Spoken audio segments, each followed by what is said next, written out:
My topic today is how much should I date? Now my darling, my wife of 22 years says 0.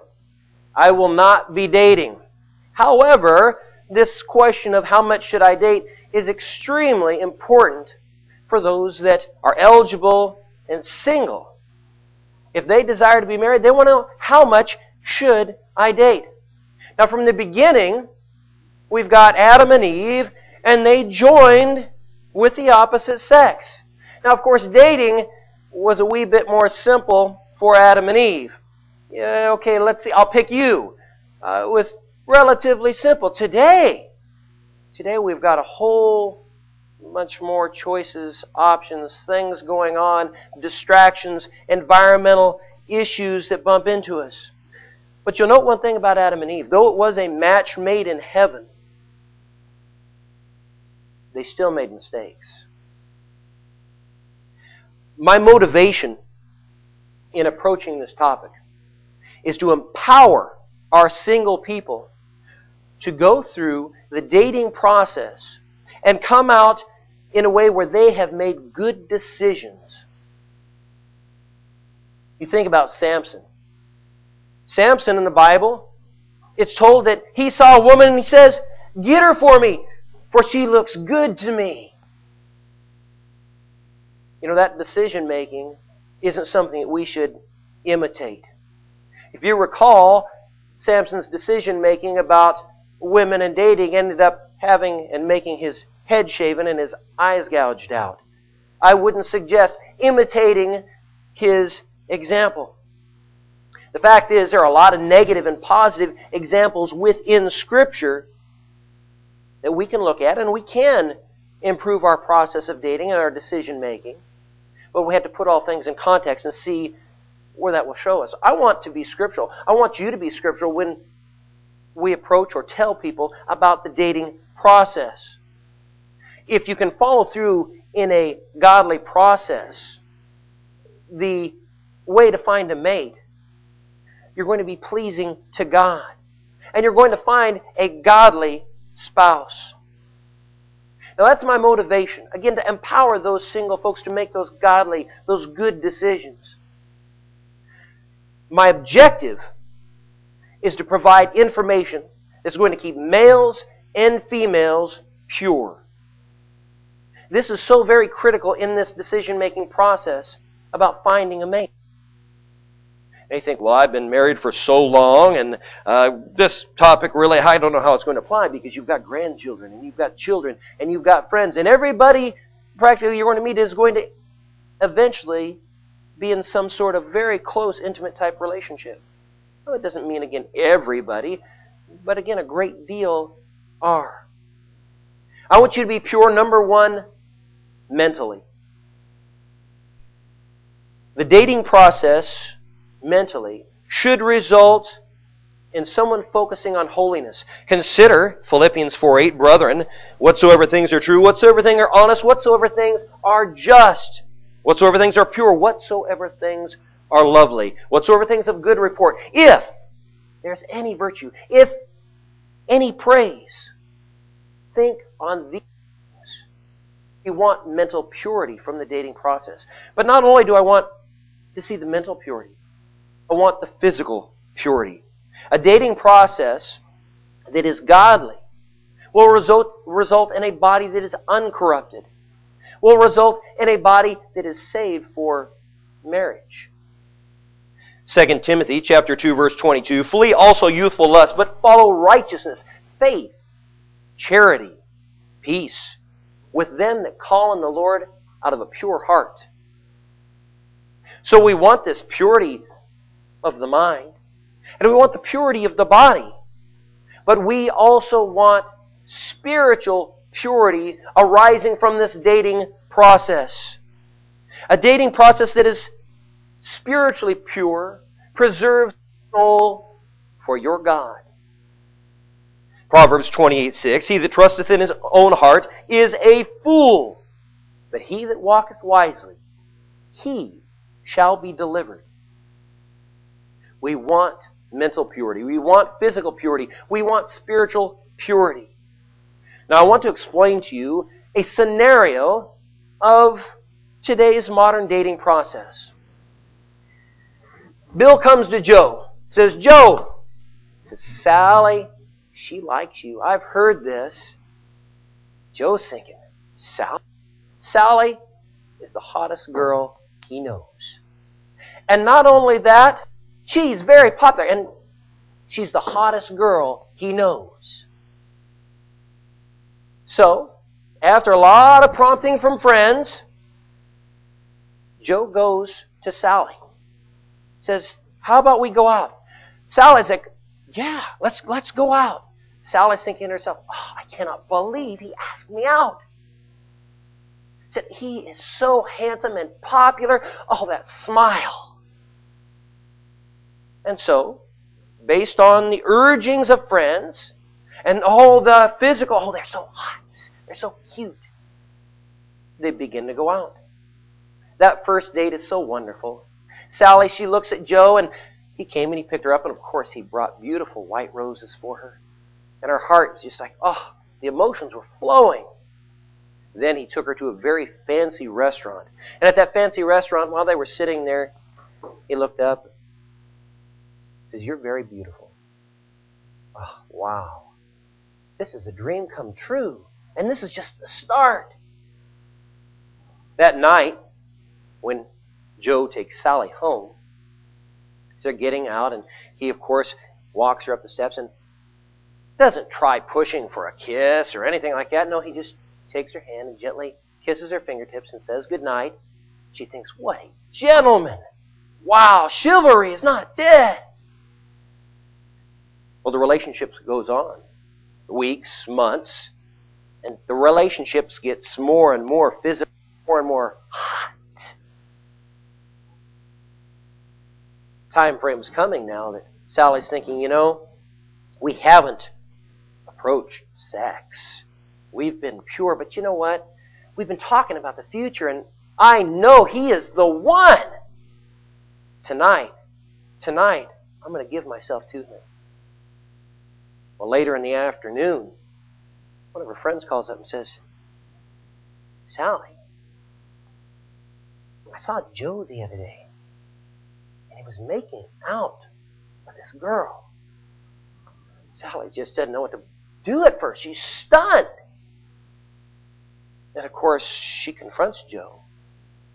And things blow up. But this was going to be the one.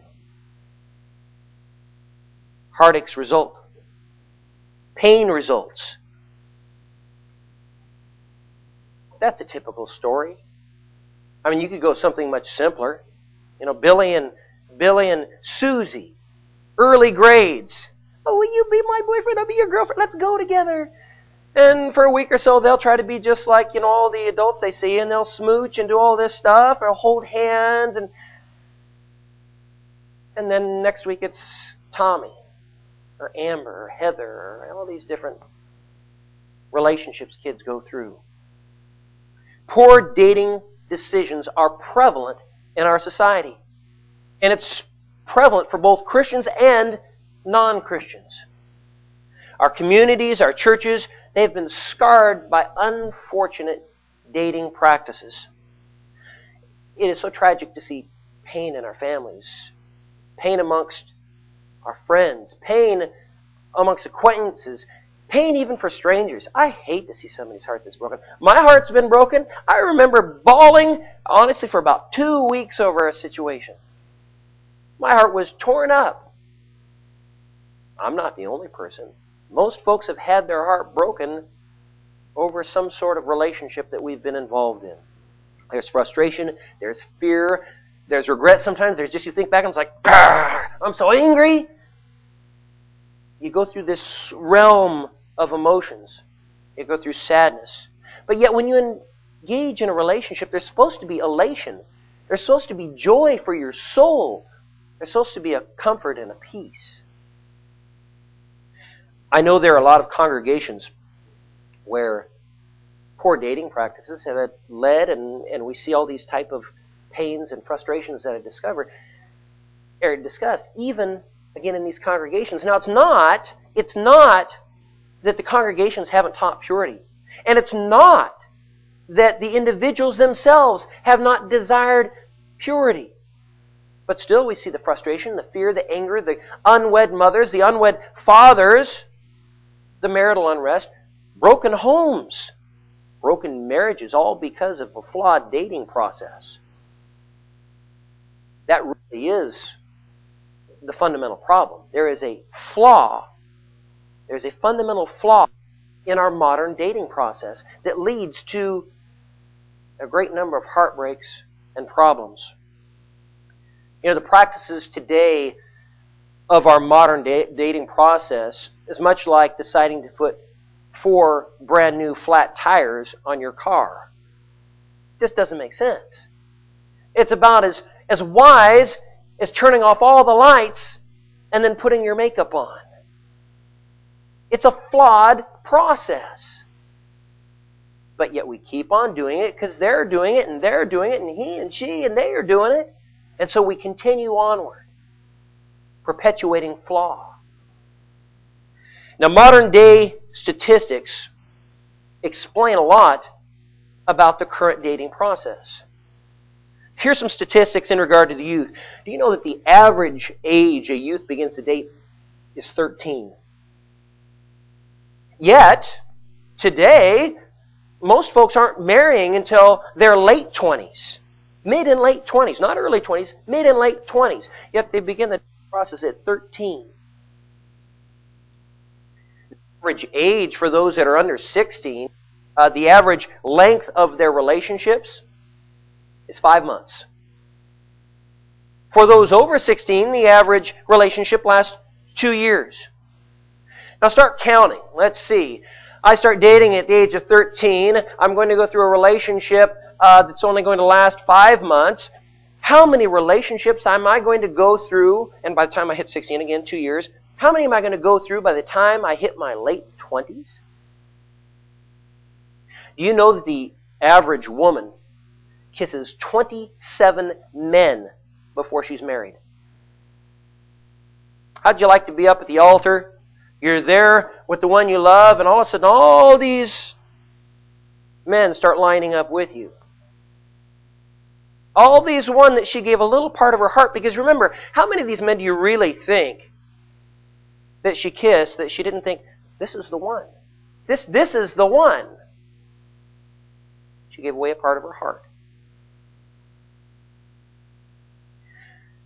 According to Match.com, we see that statistic of 29 actually men that a woman kisses. Statistic also, many troubles arise earlier, or the earlier someone begins to date. Issues with commitment, trust, and self-esteem will arise. Optimism about a good marriage drops. It's not that a person doesn't want to be married, but they're going through all these relationships that end in and so they say, you know what, yeah, I'll probably get into marriage, but chances are it's going to end. They don't hold out high hopes for it to be a permanent thing. High pregnancy and sexual activity rates correlate directly with increased dating. According to the Kaiser, K-A-I-S-E-R Family Foundation, in 2003, 62% of our youths reaching 12th grade engaged in sexual activity. 62%. Now some go, that's awful, yeah? But praise the Lord, we have 38% who have not. According to the Guttmacher Institute, Guttmacher, in 2011, 1/4 of those 62%, that is 1 in 4, get a sexually transmitted disease for their joyful dating experience. According to Psychology Today, in a 2005 article, ignoring the age of the partners, the earlier a girl is when she had her first intercourse, the greater her risk of suicide attempts, alcohol use, drug abuse, truancy, and pregnancy. If you do a Google search on this topic of dating, and specifically you use the term teen dating, did this last night, teen dating, 50% of the returns on the first page are going to involve teen dating and violence. Violence is very prevalent. You'll see that I gave you handouts. This also will be online with this lesson. The handouts will give you some information in regard to teen dating and violence. Adults, in regard to the modern dating process, do you know that 58% of adults say, hey, you know what, it's okay to cohabitate. What's that? To live with one before marriage. Why do they do it? Well, you know, we see all the divorce, and we see all the breakups and the splits. And we don't want to be like them. And so we're going to get to know one another. We're going to get to experience how one another works. I say it's kind of like reaching in the candy bin and eating the candy. Truth is, about cohabitation, nearly double the rate of divorce for those who have cohabitated versus those who have not lived together before marriage. Wasn't a help, was it? It hurt. According to the Forrest Institute of Professional Psychology, 50% of first marriages, 67% of second, 74% of third marriages end in divorce. It is my conviction that these things occur because of a fundamental flaw in our modern dating process. Our life purpose, as it relates to the dating process, must be understood. An individual must begin with God. If you begin with God, you're going to straighten out the flaw. You're going to straighten out this relationship mess. Matthew 6:33, seek ye first the kingdom of God and all His righteousness. We say the words, they roll off our tongue. It's about priority. God is first. Above all relationships, above all our emotions, above all of our personal desires, above, oh, he's so hot. She's so cute. God's priority becomes ours as Christians when we die to ourselves and confess that Jesus is our Lord and Master. That is, we will abide by Him. We die to ourselves. Romans chapter 14, verses 8 through 9 establishes that. But we're talking about life purpose. Consider these words from Micah chapter 6, 8. He has showed thee, O man, what is good, and what doth the Lord require of thee, but to do justly, and to love mercy, and to walk humbly with thy God. Two people cannot walk together unless they have the same purpose. You can only walk with God if you're walking according to what He has established. Ephesians 2:10, we are His workmanship, created in Christ for good works, which God hath before ordained that we should walk in them. When we accept God as our master in regard to dating, the process of dating, it becomes really clear. Let's turn to Ephesians chapter 5. I want to read there in verses 1 through 5. Ephesians 5, now beginning there in verse 1. Of course, this is Paul speaking to the Ephesians in this letter. Therefore, be imitators of God as beloved children, and walk in love, just as Christ also loved you, and gave Himself up for us, an offering, and a sacrifice to God as a fragrant aroma. But do not let immorality, or any impurity, or greed, even be named among you, as is proper among saints. And there must be no filthiness and silly talk or coarse jesting, which are not fitting, but rather giving of thanks. For this you know with certainty, that no immoral or impure person or covetous man who is an idolater has an inheritance in the kingdom of Christ and God. The love of Christ is free from corruption. It's selfless. It's selfless and free from corruption because it doesn't have the fornication, which is the sexual sin. It doesn't have this uncleanness, which is the lustful motives. It doesn't have the vulgar talking. I am so appalled at times with our young men. They have on their shirts various languages describing women, describing ladies, and the most vulgar of terms. How did we as a society get to the point where we find something like that acceptable? How can a person like that not walk with just utter shame? This lesson isn't about tattoos. But I don't understand how a young man or a young woman, or old man or old woman, how anyone can put some of the atrocious, ungodly things that are demeaning to our brothers and sisters in Christ. I just don't understand it. 1 Thessalonians 4, 3 through 7. For this is the will of God, your sanctification, that you abstain from sexual immorality, that each one of you know how to keep his body in holiness and honor, not in the passion of lust, like the Gentiles, that's the rest of the world, who do not know God. That no one transgresses and wrong his brother in this matter. You will see in many of your translations there the word defrauding. Because the Lord is an avenger in all these things, as we told you beforehand and solemnly warned you. For God has not called us for impurity, but holiness. That is the opposite of impurity. That is purity. We want to be pure. Just as in the beginning we were created in the image of our God. Just as our young ones are born without sin, pure and holy. You know, this verse here in 1 Thessalonians 4, 3 through 7 speaks directly to lust and lasciviousness. The term lust is to desire something that you do not have the authority to desire. Lasciviousness is attempting to create desire in those who do not have the authority to desire you. Now you think, hold on. Why are we talking about authority?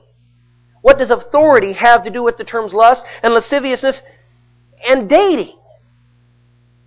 1 Corinthians 7:4. For the wife does not have authority over her own body, but the husband does.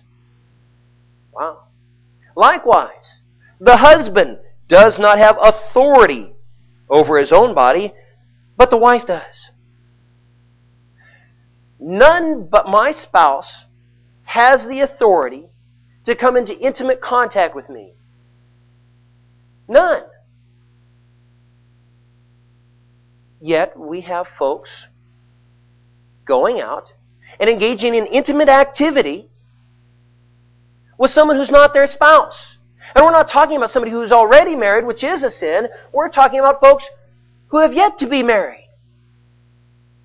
Their spouse, their future spouse, and that one, authority to come into intimate contact. That means hugging, kissing, sexual activity. Sorry, the woman, the man, they are off limits until you say, I do, and the ring is on your finger, and you say, that is my spouse, I am yours, you are mine.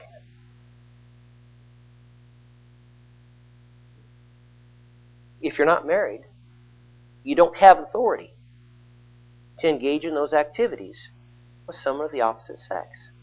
Let alone, as Joe would have put it in his lesson, with someone of the opposite sex, or the same sex, which is a complete and total abomination. Those type of activities create lasciviousness. They create lust.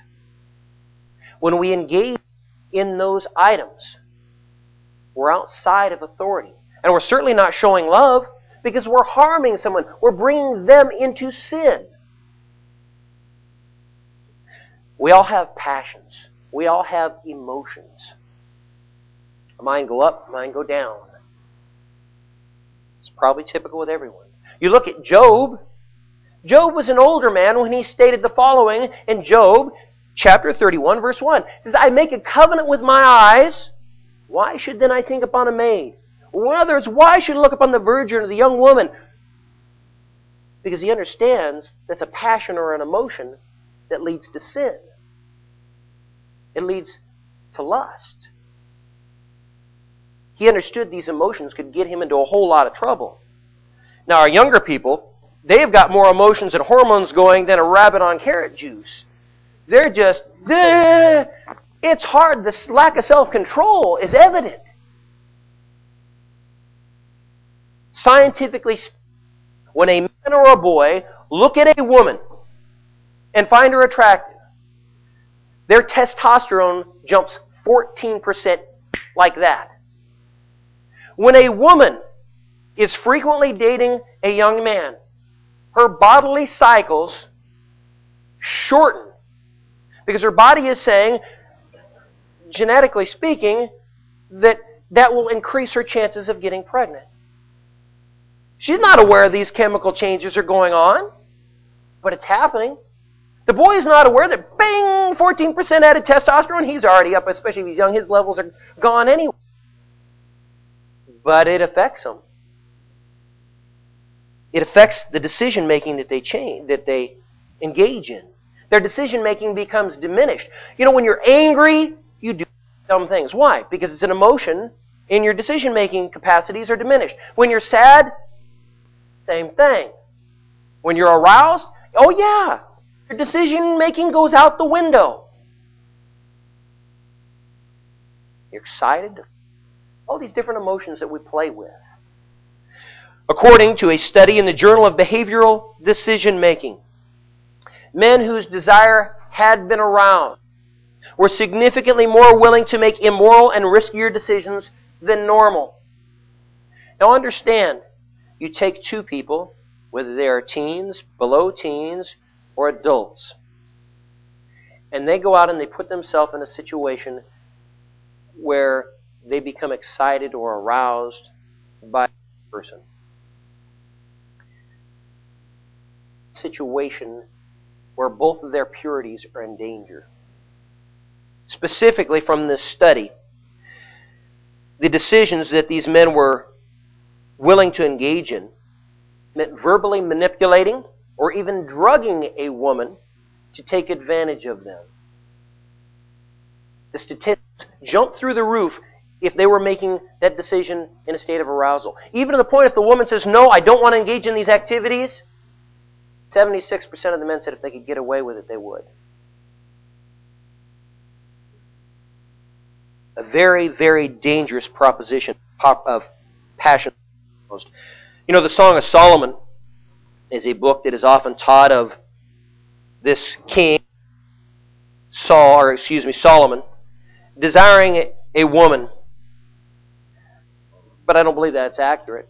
I believe it's actually Solomon representing the world and its allurement. We have a young woman who's brought into his harem. Harems are not wonderfully pleasant things that women desired to be in. And while she's there, she longs and she desires to be with her shepherd. And desiring to be with this shepherd, we see this allegory of the Christian desiring her bride. That is Christ, the shepherd. And while she is in this harem, she pleads to the worldliness of this harem. He pleads to them in Song of Solomon, there in chapter 2, verse 7, I adjure you, O daughters of Jerusalem, by the gazelles or by the hinds of the field, that you will not arouse or awaken my love until she pleases. Don't arouse me so I don't make stupid decisions based on emotion and arousal. Don't make it such that I will lose my purity for my shepherd whom I hold it for my future husband, the one and the only one who has the authority. Marketing, advertising knows how we tick. They say, oh, look, this person, if we show 40, by the optimal amount of skin that you show, if a woman shows 40% of the skin of her body, that's how she most attracts a man. If you're talking physical attraction, 40% is the optimal number. More than that, people think, oh, won't be faithful. Below that, they don't notice as much. Here's a secret, girls. Pretty much if you show any skin, guys' heads are going to turn. We need to be very careful about modesty. That was spoken about. Yeah, there's a heart modesty. There's a spirit issue about how we want to not engage in lasciviousness. But trust me, there's a truth issue. And yes, there is a measuring stick as far as the Lord says about how we want to dress. He's very specific about certain things He wants. covered. And we don't want to engage in an impure decision-making process based on a flawed and fundamentally flawed of dating. Examining an ancient biblical example of modern day dating, we will turn to Genesis chapter 34. Remember, things happen fast. A date can be as simple as a hookup. In fact, that's the big thing nowadays. Let's hook up. That is, let's go and share our physical intimacy with one another for one night, and then that's that. I don't have to worry about you. You don't have to worry about me. You don't have to worry about me leaving my socks on the couch all the time. Life works out. That's what dating can be considered nowadays. Quick and easy. Well, here in Genesis 34, I will read the text and then we will examine it. Now Dinah, verse 1, chapter 34, Genesis. Now Dinah, the daughter of Leah, whom she had borne to Jacob, went out to visit the daughters of the land. And when Shechem, the son of Hamor, the Hivite, the prince of the land, saw her, he took her and lay with her. You may have by force, you may have shamed her, you may have humbled her, you may have defiled her. Verse 3, and he was deeply attracted to Dinah, the daughter of Jacob, and he loved the girl and spoke tenderly to her. So Shechem spoke to his father Hamor, saying, get me this young girl for a wife. Now also, please, if you would, bring your attention there to verse 26. They killed Hamor and his son Shechem with the edge of the sword, that is, Dinah's brothers, and took Dinah from Shechem's house and went forth. Now consider also verse 31. But they said, should he treat our sister as a harlot? Speaking, of course, of Shechem.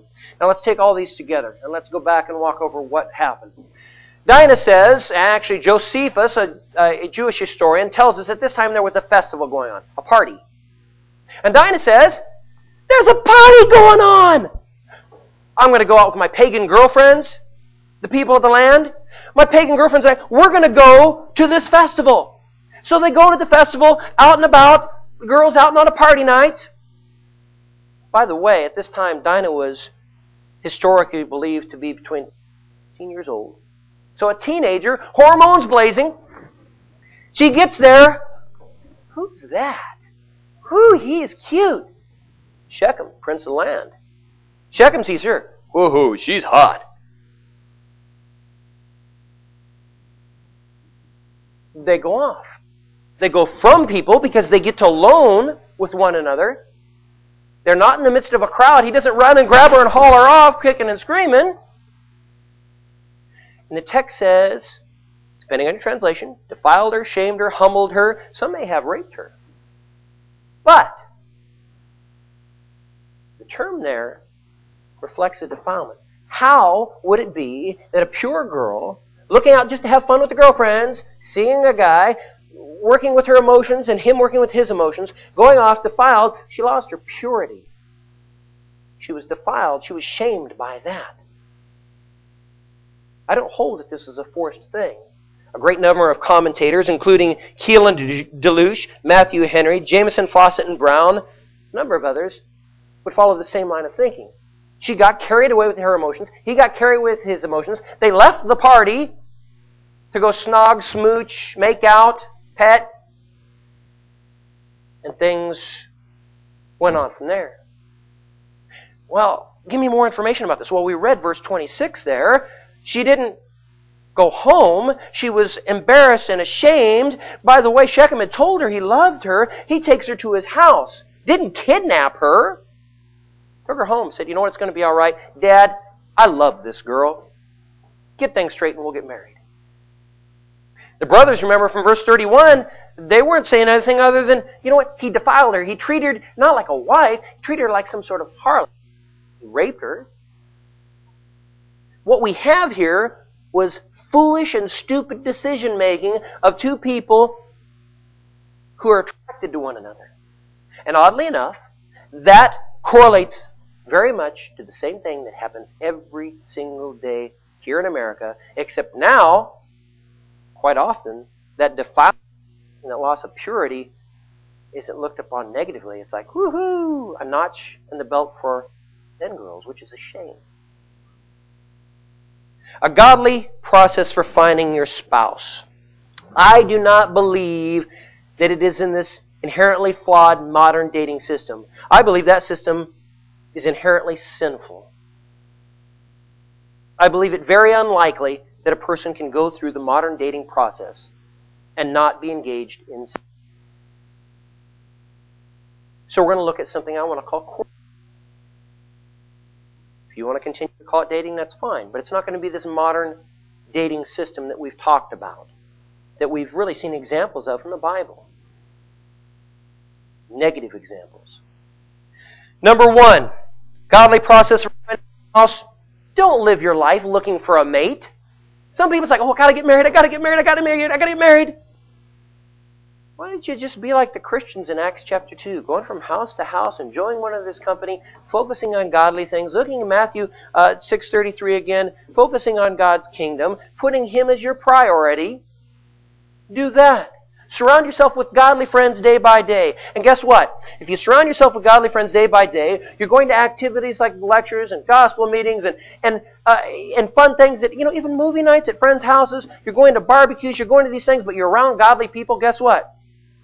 One point or another, there's going to be a godly person of the opposite sex there, and that person may be your future mate. But you're not pushing things. You're living life. You're going along. Live a full life. We don't want you to go out with the pagan girls, your pagan friends, the people of the world. 1 Corinthians 15:33 pretty much explains that. We don't want to corrupt our good morals with bad companionship. We want to live this full life, which, I think back, I went to college between the time of about 16 and 23, 24. And when I got done, I looked back on it and said, I have no clue what I want to do. I still didn't know. Most teenagers, most young folks have no clue what they want to do or where they want to go yet. And yet, guilty, we get married at a young age. I got married at 20. Foolish mistake. My wife will say, foolish mistake. We're so lucky. We've been married 22 years. We're so lucky we're still even married. Neither of us had our heads on. Neither of us came from godly homes. We just, woohoo, here we go. We didn't know where we wanted to go in life. We hadn't developed. We didn't know. We had different hopes and dreams and goals. They weren't necessarily the same. But we hadn't even fulfilled them yet. Fulfill them. Being single is a great time to focus on God. 1 Corinthians chapter 7, verse 32 establishes that. When you're a single person, you can focus on your Lord. Now that doesn't mean, as Paul will establish there, it's not a sin to get married. And it's not a sin to stay single. Although we often treat it like it is. You're still single? How old are you? Oh, old maid! You're 20 and still single? And it goes older and older and older and older. Oh. How can you be happy without someone, without a man? I've got God.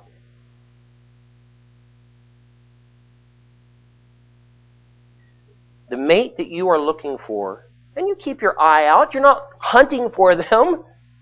Boom, got one, bag it. No.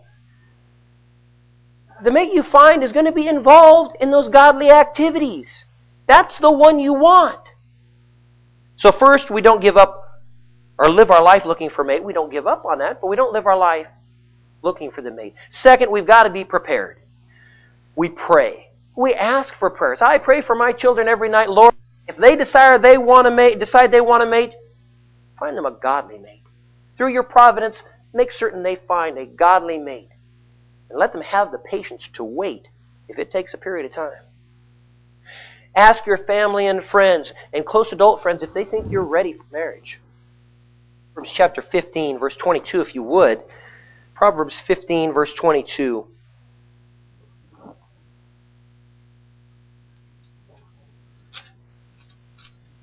That text reads as follows. Without consultation, plans are frustrated. Many counselors, they succeed. In other words, the more folks you talk to, the more you engage in, you'll come up to a point you go, here's some logic that I can live by to make wise decisions. Ask your family and friends, your close adult Christian friends. Now, if they say, you know what, you're not ready for marriage yet, say, okay, all right, I can accept that. How can I improve? What can I do to get there? You have an opportunity when someone gives you advice to adhere to it or to toss it aside. Your family cares about you. Your Christian friends care about you. They care about your soul. But yet so often we toss them to the side. We need to make the proper choices there. If you're not close or ready to marry, just don't.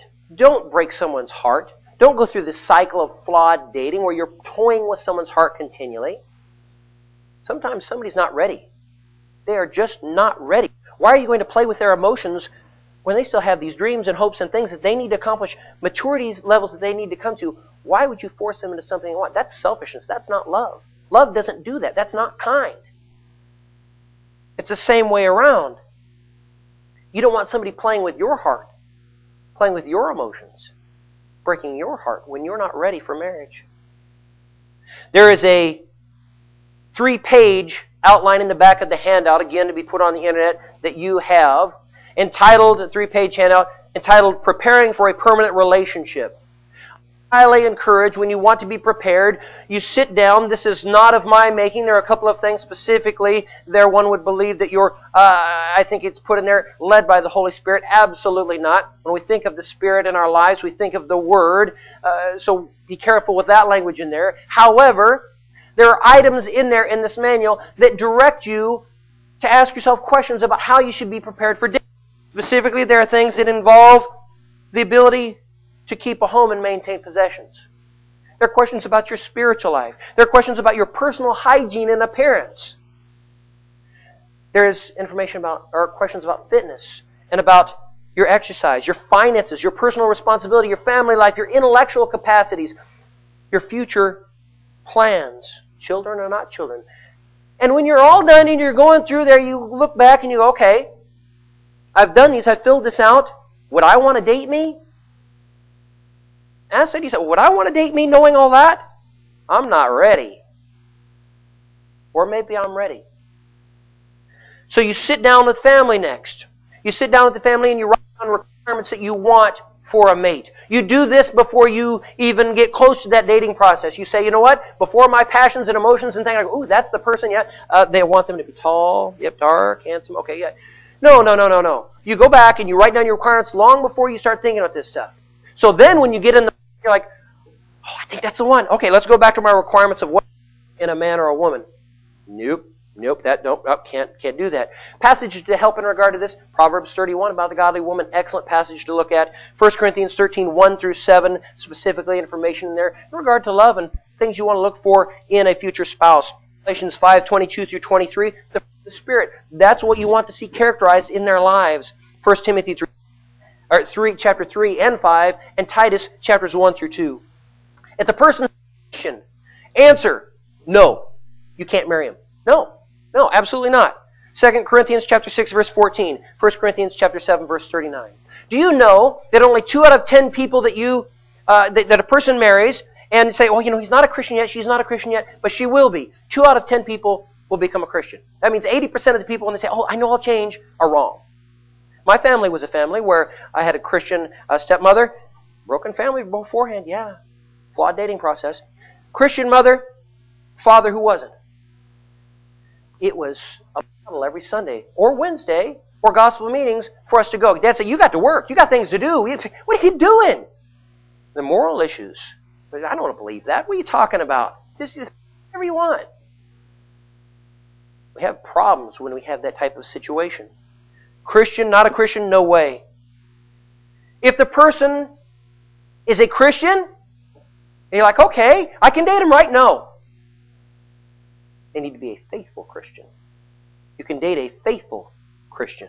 The answer is no. Can't date him otherwise. The Creighton University Center performed a study that all seeking marriage should know. Top 3 problems cited in marriage are money, time, sex. Three biggest problems in marriage. Number one, considering the money. The combination of a lack of money in marriage brings out a whole lot of problems, and the combination of your spouse, future spouse, bringing a whole lot of debt into the marriage is a problem. It's a lack of good stewardship before they get there. You want to marry someone with a lack of good stewardship? Get your house in order, and we'll consider these things. This goes with checking your requirements for dating and someone else's. Lack of family time. Family struggling financially, guess what they do? They have to work more. They have to work more, guess what? They don't get to spend as much time with one another. And they don't get to spend as much time with their children if they have children. They're taken apart. They're pulled apart. Then all the world starts drawing in on them when they're supposed to be drawn to one another, but they don't have time to be around one another because they're too busy doing these other things. Or it could be the hobbies. I know some folks, the guy, he goes to work, he comes home, hey, and out he goes play softball. Hey, out he goes plays golf. 7 days a week, that's what he does. It's not home. Can't build a relationship on that. Not going to happen. Big problem. A wife may decide, you know what, I don't want to give up my job. Lee was pretty good about establishing that there are roles for males and females, and the wife is the keeper of the home. It's not to say a woman can't aid to the thing, not to say a woman can't have a job, because there are times my wife works. We hit a financial problem in our marriage, we have no choice. But if you're good stewards, and emergencies and things are going to come up, these things are lessened. And the frequency of needing those things changes. You need to discuss these things, whether wife's going to work or not, or when you have children, what's she going to do? These things need to be discussed before the time of marriage occurs. The third thing, lack of sexual activity. Let's see. We don't have money. We're not spending time with one another. Are you in the mood? Doesn't work that way. They don't connect. They don't come together. They don't have the time to get another. They're frustrated. Someone who was this beautiful, handsome person, now the ugliest person I've ever seen. And we change over time. If this isn't the person you love, and you had all these other connections with before, and you saw the beauty when most of us wouldn't see the beauty, when the time comes with those connections aren't there, you're not going to see the beauty anymore either. Busy mates get intimate a lot less. Stressed mates get intimate a lot less. Studies show marriages least likely to engage in divorces are upscale marriages. I thought, wow, how is that? It's not Hollywood marriages, by the way. That's a different situation. Hollywood marriages, the ones that are like, oh, I'm passionate, I love you, and they're all about this. Boom, they flame out real quick because they can't keep that intimacy level up. It explodes. They die. Okay? But upscale marriages. Upscale, who is upscale? People whose annual income is $75,000 and they have college degrees. Describe some of this, describe some. If you don't have those things, it doesn't mean you're getting divorced tomorrow. It's okay. But think about this. If they're financially okay and they've been good stewards and they've put themselves on a proper pattern, which it seems like if they went to get degrees, they were planning out their future, the financial stresses all of a sudden are going to be less. Okay, so I'm not stressed about my finances. Not that rich people have financial issues at points too, okay? But lesser chance.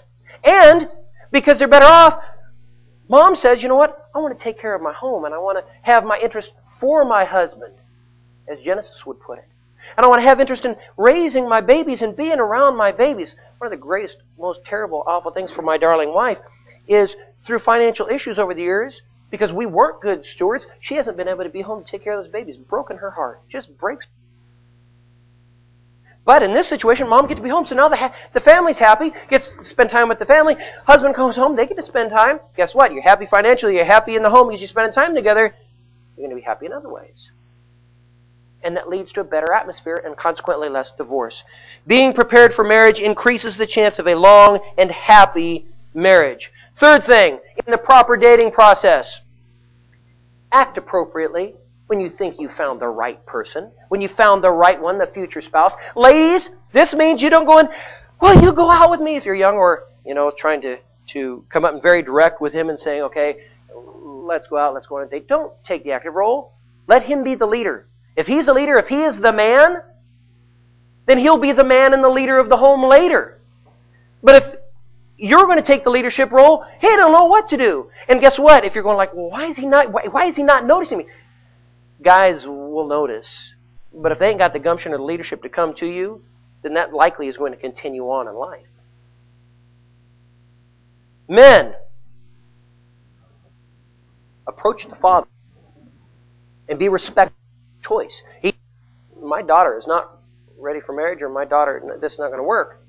Say, okay, I will respect that. And maybe you come back later when that daughter has matured or come to the point where he thought it's ready. Say, yeah, you have my blessing. 1 Corinthians chapter 7, verses 30 through 38. By the way, ladies, if a young man approaches you, says, hey, let's date, you say, hey, talk to my father.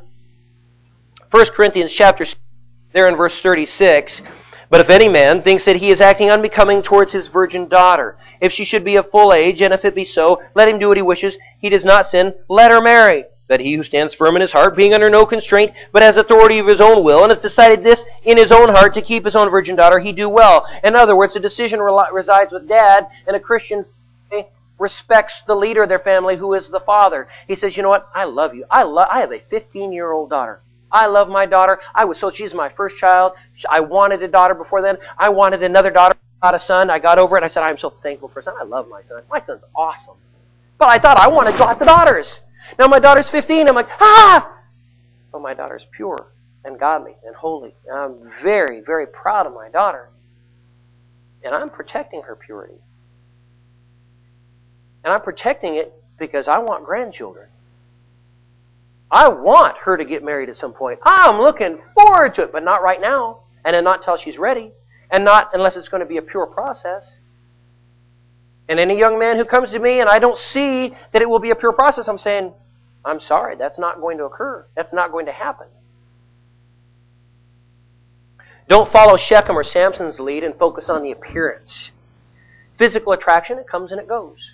But the true beauty, the beauty that should be attracting you, the one that's been involved, this person that you've come to know through all the godly activities, you'll find that person beautiful always.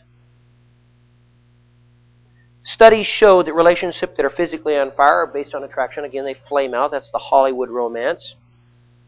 Don't follow Dinah's example and go off and isolate yourself or end up alone with someone.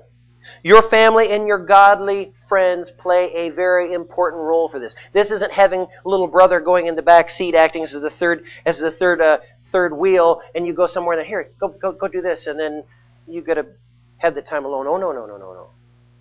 We want you together. When you are left alone, there is a chance for your purity to be taken. This is a chance for you to become physical. And we don't want that to occur. Your purity before God is on the line, and that means your soul. You will be tempted if you do not avoid temptation, if you have not put safeguards right from the beginning around you. Your purity for your future spouse is on the line. We have this resolve. Again, churches teach purity. They want purity. But two people going out together with nobody around them fall prey to their emotions and their passions. Wanting to be pure and protecting your purity are simply two different things. Don't let your emotions lead you. The fact is, when you enter into a relationship, you need to say, is this person going to get me to heaven? Am I going to get this person to heaven? And is this person going to get my children to heaven? Because if that doesn't happen, this is not the person you want. Ask questions. Have your family ask questions. Have your friends ask questions. Don't take your job lightly, friends and family. Do not take it lightly. Go about your daily life. You know, so many people, this might be the one. Hours later, text. Oh, they're at work, text. Oh, talk on the computer. Yeah, let the person breathe. Let the person breathe. When we get involved in these flawed dating processes, we stop our life. Everything stops, and this becomes the focus, and then our heart's broken. We're like, what do? I've isolated all my friends because I stopped going out with them. I wasn't even planning going back to school because now I was going to be with this person, and we were going to do this, and You stop the line, put your life on hold. That's ridiculous. Life is happening. Stay in it. It's not time for the romance and the candlelight dinners. The dating process. Who can date? How much should I date? If you're married, date a lot. Enjoy the romance. Enjoy the candlelight dinner. Enjoy the intimate settings. But if you're single, that's none of your business. That's not the place to go. You need to be on a reality show. You need to be there at Thanksgiving dinner. You need to be there at a normal dinner and seeing Dad belch at the dinner table or take his shirt and wipe his face, and you're going, I don't want to be in this family. My daughter hates that. You need to know that family, because that family will be your family. You need to know that this is a godly Christian family, and her family is a godly Christian family, and when you're together and you're fighting, and all of a sudden you're not going to go, Mom, Dad. They're going to go, husband, wife. Or they're going to say, here's the book. Not say, I told you not to marry that bum. An ungodly family will do that. But a Christian family, a family that cares about you, godly friends, say, we can work this out. This is all right. They're going to see your flaws. The family's going to see the flaws. How many folks out there have been dating somebody for months, and then one day he or she walks in the family like, hi, I'd like you to, Dad, Mom, I'd like you to meet such and such. Not in my house. Not going to happen. They need to be involved from the first minute. Among the family, among the friends. Your friends will point out where their flaws are. Guaranteed. That'll happen. Family will point out where the flaws are. And they love you. They're not doing it just because they want you in the house the rest of your life. I'd like some private time around my house. That'd be pretty great. I love my babies.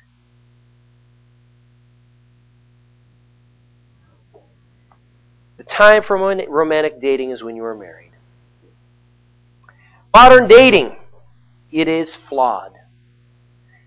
Poor decision-making processes will result from it. Modern dating is predominantly sinful. It infringes upon the boundaries of marriage.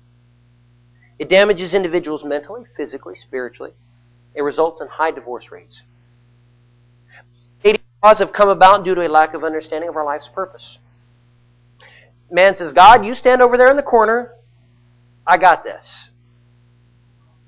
That's wrong. They've relied on passions and their emotions to guide them. The Bible, it has a clear direction. It establishes, it puts it forward. It says this is the way you should go to have pure relationships with one another. The Bible provides information about what happens when those patterns aren't followed.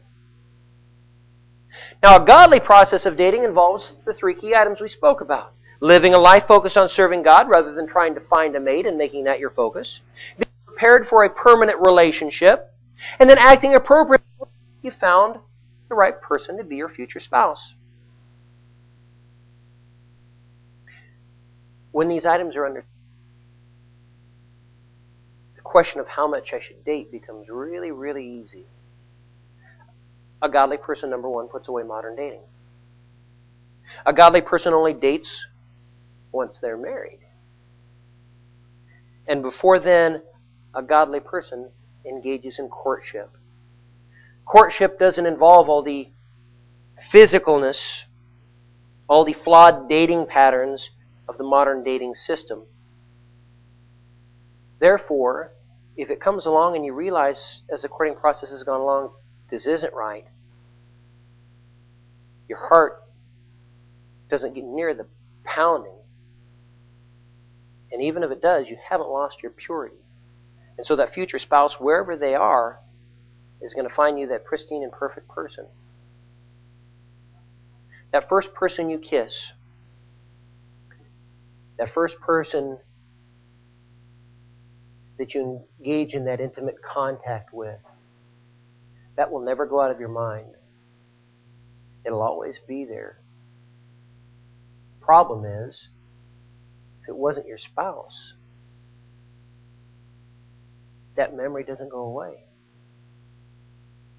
If it is your spouse, then when you have those intimate, close feelings, you always associate them with him or her. That's the sad and the regretful part and the shameful part when we think about when we've engaged in that flawed dating process.